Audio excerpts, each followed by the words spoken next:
హెచ్ఎండిఏలో మరో భాగోతం వెలుగులోకి వచ్చింది. వట్టినాగులపల్లి భూ స్కామ్ తరహాలోనే హెచ్ఎండిఏ వ్యవహారం జరిగింది. చేంజ్ ఆఫ్ ల్యాండ్ యూజ్ కింద దాదాపు 90 ఫైళ్లకు హడావిడిగా అనుమతులు ఇచ్చారు. నిబంధనలు లెక్క చేయకుండా ఒక్క రోజులోనే తతంగాన్ని పూర్తి చేశారు.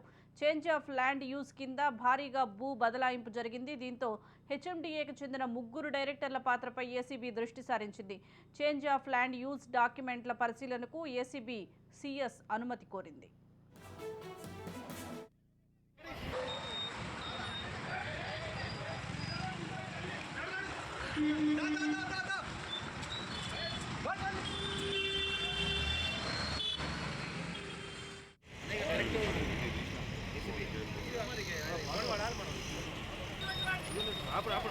నేను ఆపుతాను.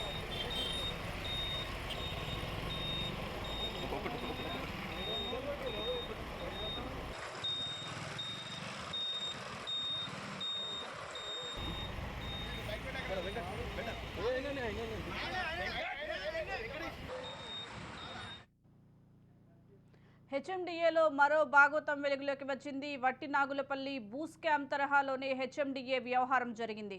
చేంజ్ ఆఫ్ ల్యాండ్ యూజ్ కింద దాదాపు 90 ఫైళ్లకు హడావుడిగా అనుమతులు ఇచ్చారు. నిబంధనలు లెక్క చేయకుండా ఒక్క రోజులోనే తతంగాన్ని పూర్తి చేశారు.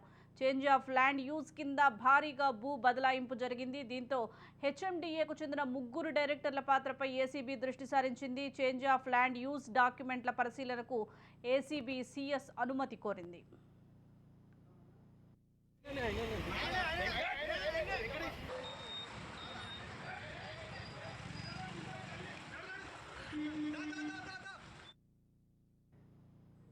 దీనికి సంబంధించి మరింత సమాచారం మా ప్రతినిధి ఇన్నారెడ్డి అందిస్తారు. ఇన్నారెడ్డి, చెప్పండి, హెచ్ఎండిఏలో మరో భూభాగోతం వెలుగులోకి వచ్చినట్లుగా తెలుస్తుంది. దీనికి సంబంధించి అప్డేట్స్ ఏంటి? సుజాత, మనం గమనించవచ్చు, హెచ్ఎండిఏ సంబంధించిన 3 డైరెక్టర్ల పాత్ర మీద ప్రస్తుతం ఏసీబీ అధికారులు దృష్టి సారించారు. దీనికి సంబంధించి change of land use document సంబంధించి పాత డేట్లు వేసి రిజిస్ట్రేషన్ చేసినట్టు కూడా తెలుస్తా ఉంది.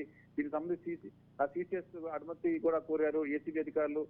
దీంట్లో అంటే ఈ అనుమతులకు సంబంధించి వట్టినాగులపల్లి భూ స్కామ్ తరహాలోనే హెచ్ఎండిఏలో కూడా మరో భాగవతం ఈ ఏసీబీ తనిఖీల్లో వెలుగు చూసింది. దీనికి సంబంధించి హెచ్ఎండిఏ మాజీ స్పెషల్ చీఫ్ సెక్రటరీ ఆధ్వర్యంలో ఈ స్కామ్ జరిగింది. పాత తేదీలతోటి అనుమతులు తీసుకొని ఈ ల్యాండ్ రిజిస్ట్రేషన్ చేసినట్టు కూడా ఈ భారీ స్కామ్ బయటపడింది. ప్రస్తుతం ఏసీబీ అధికారులు చేస్తున్న విచారణలో ఈ విషయాన్ని వెలుగు చూస్తా ఉన్నాయి.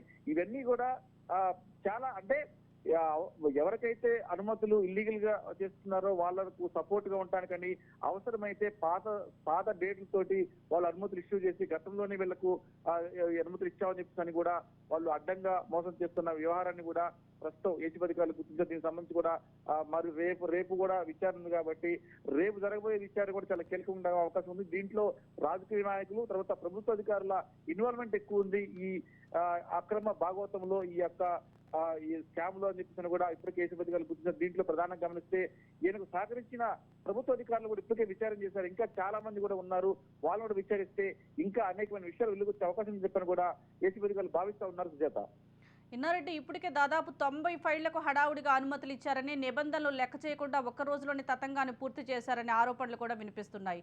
వీటిపై మరి ఎటువంటి చర్యలు తీసుకునే అవకాశం ఉందంటారు? దీని వెనుక ఎవరెవరు ఉన్నారనే కోణంలో దర్యాప్తు చేస్తున్నారా? సుజాత, మనం గమనించవచ్చు, ఇప్పుడు 90 పైగా ఇచ్చిన అనుమతులకు సంబంధించి కావచ్చు, అప్పటికప్పుడు ఇమీడియట్ గా ఇచ్చి వాటిని అప్రూవల్ చేసిన నేపథ్యంలో ఆ డాక్యుమెంట్ అప్రూవల్ చేసిన ప్రాజెక్టులు ఏమైతే ఉన్నాయో వాటి మీద కూడా పూర్తి స్థాయిలో ఎంక్వైరీ చేసి ఆ అనుమతులను కూడా క్యాన్సిల్ చేసే అవకాశం కనిపిస్తా ఉంది. అంటే ఈ 90 అనుమతులకు సంబంధించి అప్పటికప్పుడు సంతకాల వ్యవహారంలో ఎంత మేరకు లంచాలు తీసుకున్నారు, తర్వాత ఏ కంపెనీలకు ఫేవర్ చేస్తూ ఈ సంతకాలు చేశారు దాని మీద కూడా ప్రస్తుతం ఎంక్వైరీ కొనసాగుతుంది. ఖచ్చితంగా రేపు అనేకమైన విషయాలు వెలుగు అవకాశం కనిపిస్తా ఉంది. హడావుడిగా వీళ్ళు చేసిన సంతకాలు, తర్వాత తేదీలు మార్చడం, ఇవన్నీ కూడా కొన్ని రియల్ కంపెనీలకు ఫేవర్ గా ఉండటానికి చేస్తున్న అవినీతి భాగవతంలో భాగంగానే ఇవన్నీ జరిగాయని చెప్పిన కూడా ఏసీబీ గుర్తించింది. Sujatha, right, thank you Inna Reddy.